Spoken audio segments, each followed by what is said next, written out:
La mato averano atao baromzao Ya ny teny famaranana angamba dia misaotra anareo Minada ny teknisianina rehetra napita an'izao dinidinika nataontsika androany dinidinika takariva natao teto amin'ny télévision tsy miankina izao ny afatra ataoko fotsiny angamba no an'nyvoaka malagasy dia tsotra afaka 5 andro dia aneo ny safidy ianao ry malagasy namana anio ny safidy ny olo-pirenena rehetra ampitony izay afaka ny fidy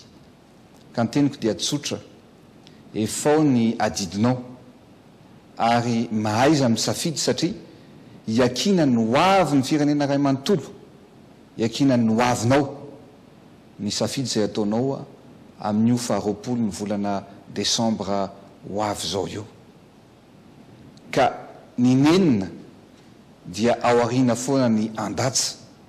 nefa za dia matoky ny vahoaka malagasy amin'izay fahaizana mifidy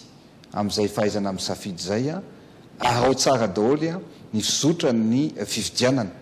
metomboka any amin'ny fanatsaham-bato io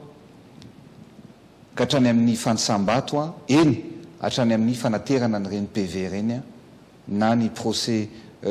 verbal zay aterina any amin'ny foibe any senita eraky mivarotra rehetrarehetra fa dia misaotra makasitraka makatelina atsika rehetra la mato averano atao baromzao